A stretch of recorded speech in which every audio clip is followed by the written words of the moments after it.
தினம் தேர்தல் அறிவிக்கப்பட்டு முதலாக மயிலாப்பூர் சட்டமன்ற தொகுதியில் உங்களை சந்திப்பதிலே மிகுந்த மகிழ்ச்சி.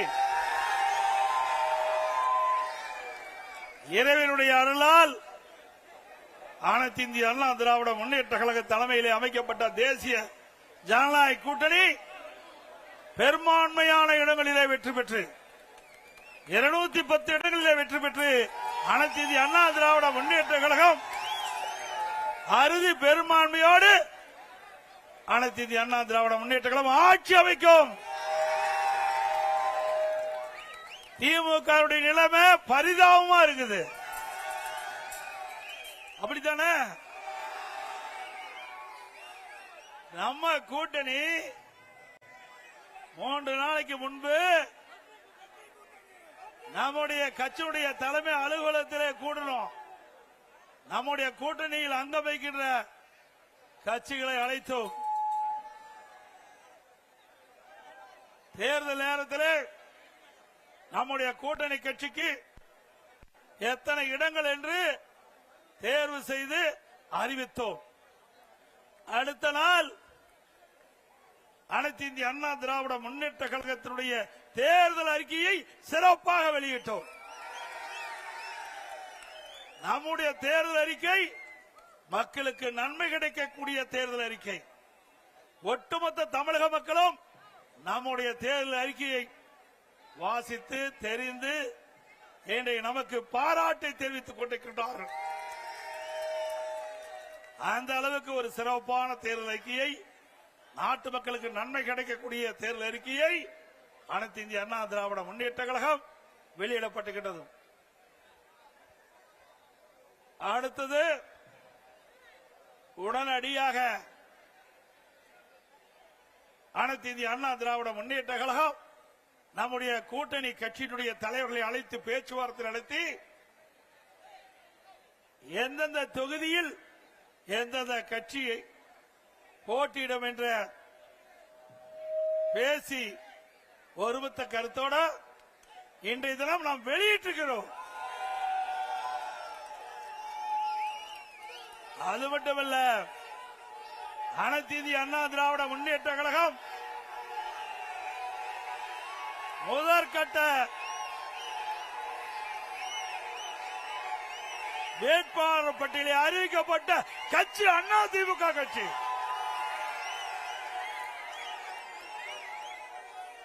முதற்கட்டமாக போட்டியிடுகின்ற வேட்பாளர் 23 பேர் அடங்கிய பட்டியலை நாம் அறிவித்திருக்கின்றோம். இன்னும் ஓரிரு நாட்களில் அனைத்து இந்திய அண்ணா திராவிட முன்னேற்ற கழக வேட்பாளர்கள் போட்டியிடுகின்ற பட்டியல் முழுமையும் வெற்றி அறிவிக்கப்படும் என்பதை மகிழ்ச்சியோடு தெரிவித்துக்கிறேன். திமுகவுடைய நிலை என்ன? திராவிட முன்னேற்ற கழகம் கூட்டணி அமைப்பதற்கு 20 நாட்களா போராடிட்டு இருக்காங்க. ஒவ்வொரு கட்சியும் பதறிக்கொண்டிருக்கின்றது.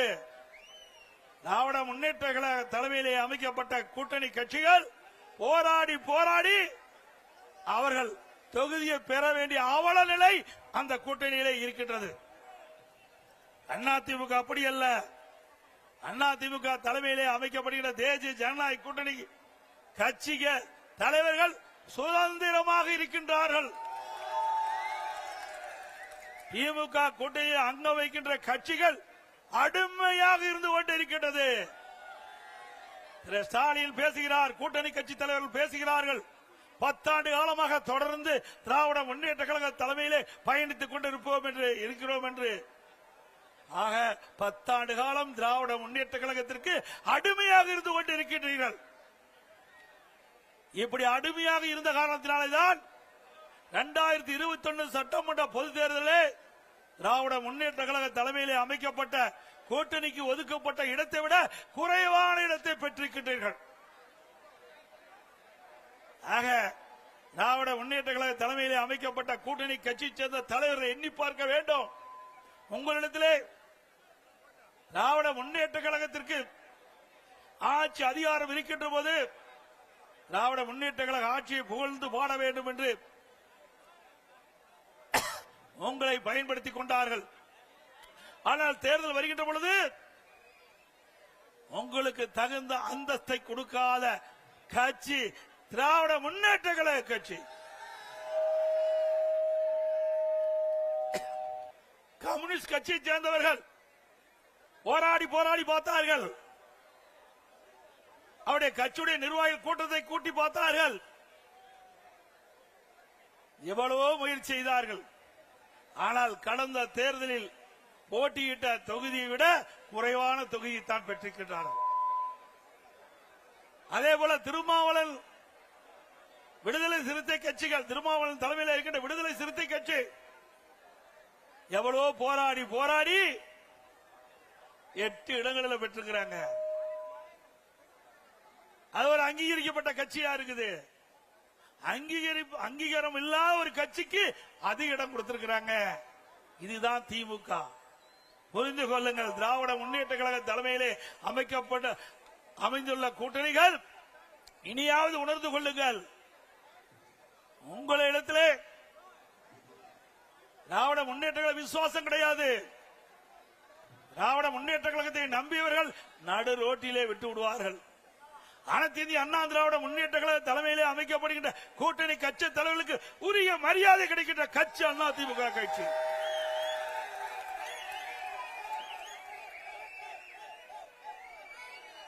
இன்றைய தினம் 5 ஆண்டு காலம் திராவிட முன்னேற்ற கழகம் ஆட்சி செய்தது. 5 ஆண்டு காலம் திராவிட முன்னேற்ற கழகம் ஆட்சி செய்தது. நாட்டு மக்களுக்கு என்ன செய்தார்கள்? ஆட்சியிலே மக்களுக்கு துன்பம்தான் மிஞ்சியது.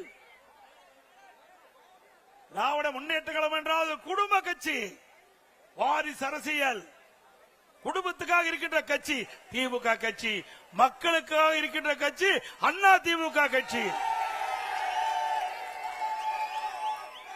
பொன்மனச்செம்மல் புரட்சி தலைவர் எம்ஜிஆர் அவர்கள் தீய சக்தி திமுகவை வேரோடு அழிக்க வேண்டும் என்ற அடிப்படையிலே அண்ணா திமுக என்ற இயக்கத்தை தோற்றுவித்தார். பிறகு அனைத்து இந்திய அண்ணா திராவிட முன்னேற்ற கழகத்தை மாற்றி அமைத்தார்.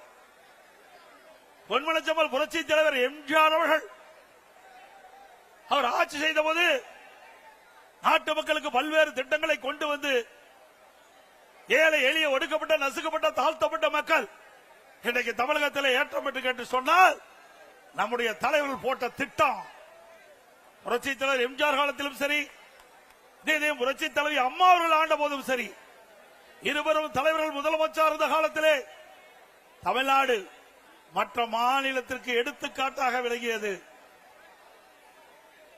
அந்த இருவரும் தலைவர்கள் பாதையிலேதான் இன்றைக்கு அனைத்து இந்திய அண்ணா திராவிட முன்னேற்ற கழகம் பயணித்துக் கொண்டிருக்கிறது. சிந்தித்து பாருங்கள். இதே புரட்சி தலைவி அம்மா அவர்கள் தமிழகத்துடைய முதலமைச்சர் இருந்த காலகட்டத்திலே எத்தனையோ திட்டங்களை கொண்டு வந்து நாட்டு மக்கள் நன்மை பெற்றிருக்கின்றார்கள். 5 ஆண்டு திராவிட முன்னேற்ற கழக ஆட்சியிலே இந்த சென்னை மாநகர மக்களுக்கு என்ன செய்தார்கள்? ஒரு துரும்பை கூட கிள்ளி போடவில்லை.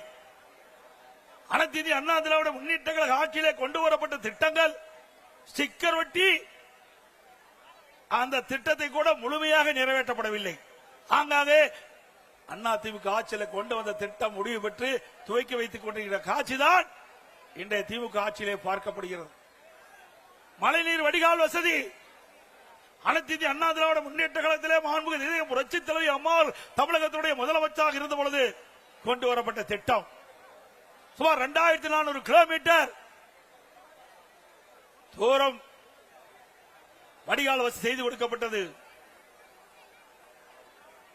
இன்றைக்கு கனமழையால் சென்னை மாநகர மக்கள் பாதிக்கக்கூடாது, பெய்கின்ற மழைநீர் முழுவதும் வெளியேற்றப்பட வேண்டும் என்ற அடிப்படையில் மழைநீர் வடிகால் பணி மேற்கொள்ளப்பட்டது அனைத்து இந்திய அண்ணா திராவிட முன்னேற்ற கழக ஆட்சியிலே.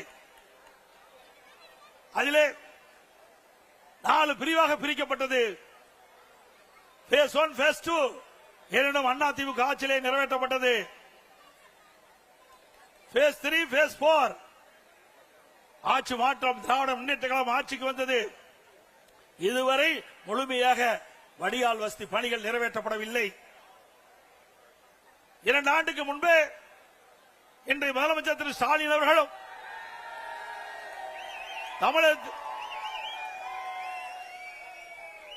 உள்ளாட்சித்துறை நகர்ப்புற வளர்ச்சித்துறை அமைச்சர் அவர்களும் சென்னை மாநகரத்தில் இருக்கின்ற அமைச்சர் பெருமக்களும் எவ்வளவு மழை பெய்தாலும் ஒரு சொட்டு தண்ணீர் கூட சென்னை மாநகரத்திலே தேங்காது என்று குறிப்பிட்டார்கள். நாம் கொண்டு வந்த திட்டம் மழைநீர் வடிகால் பணி அனைத்து இந்திய அண்ணா திராவிட முன்னேற்ற கழக ஆட்சியில் கொண்டு வரப்பட்ட திட்டம். அந்த திட்டத்தை கூட இவர்கள் முழுமையாக நிறைவேற்ற முடியவில்லை. 2 ஆண்டுக்கு முன்பே இந்த திட்டம் நிறைவேற்றப்பட்டு 98% நிறைவேற்றப்பட்டதா ஒரு பச்சை பொய்யை இன்றைய முதலமைச்சர் குறிப்பிட்டார். சென்னை மாநகரத்தில் இருக்கின்ற அமைச்சர்கள் குறிப்பிட்டார்கள். இங்க இருக்கின்ற மேயர் குறிப்பிட்டார். வடிகால் பணிகள் 98% நிறைவேற்றப்பட்டுள்ளது. எவ்வளவு மழை பெய்தாலும் சென்னை மாநகர மக்கள் பாதிக்கப்பட மாட்டார்கள். ஒரு சொட்டு தண்ணீர் கூட சென்னை மாநகர சாலைகளை தேங்காது என்று இவர்கள் பத்திரிகைகளை வெளியிட்டார்கள். ஆனால் நிலைமை என்ன? இதுவரை இந்த வடிகால் பணிகள் நிறைவேற்றப்பட முடியவில்லை. அதோடு அனைத்து இந்திய அண்ணா திராவிட முன்னேற்ற கழக ஆட்சியில்தான் ஒரு பிரம்மாண்டமான திட்டத்தை நாம் கொண்டு வந்தோம். மெட்ரோ ரயில் திட்டம் கட்டம் 2 இந்தியாவிலேயே ஒரே திட்டத்திற்கு 63 கோடி ரூபாய் பெற்ற ஒரே அரசு அனைத்து இந்திய அண்ணா திராவிட முன்னேற்ற கழக அரசாங்கம். இதுவரை இந்தியாவிலே ஒரு திட்டத்திற்கு 63 கோடி ரூபாய் 63,000 கோடி மத்திய அரசு அனுமதி வழங்கியது கிடையாது. அனைத்து இந்திய அண்ணா திராவிட முன்னேற்ற கழகம் ஆட்சி செய்த பொழுது அம்மாவுடைய அரசாங்கம் மத்திய அரசோடு இணக்கமாக அணுகி சென்னை மாநகர மக்களுடைய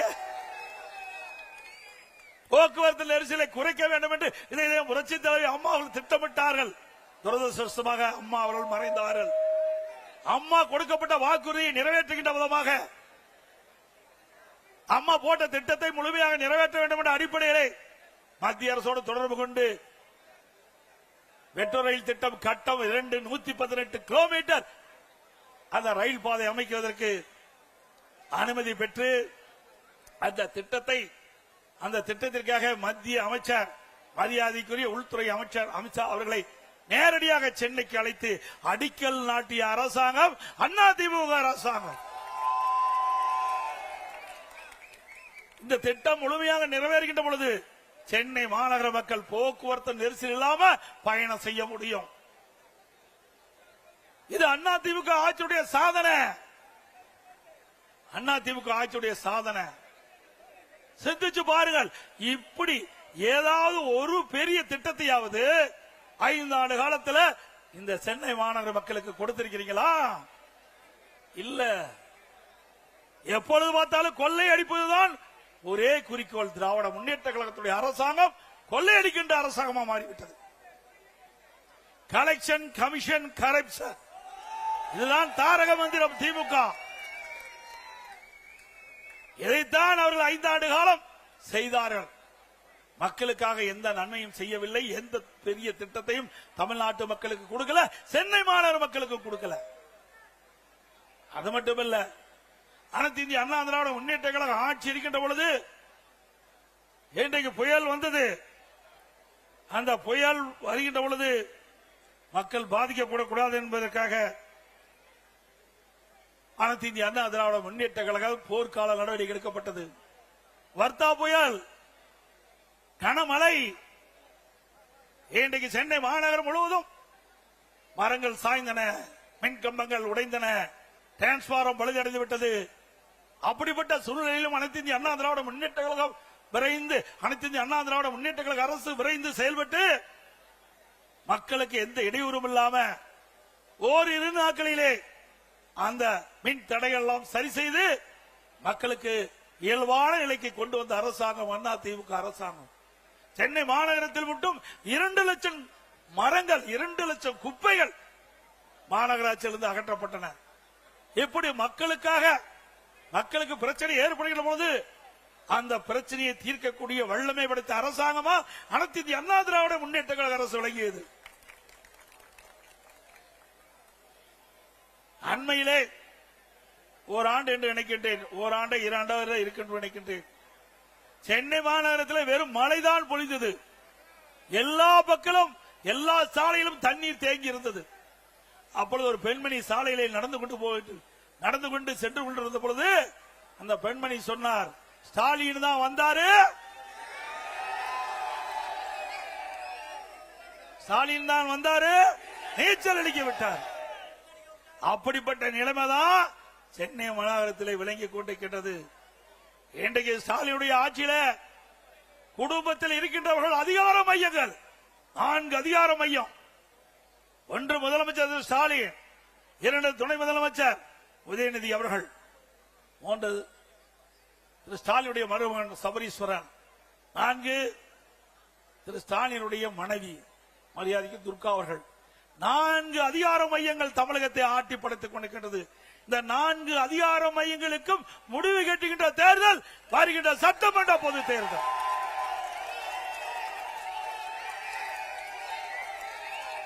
முடிவு கட்டுவீங்களா?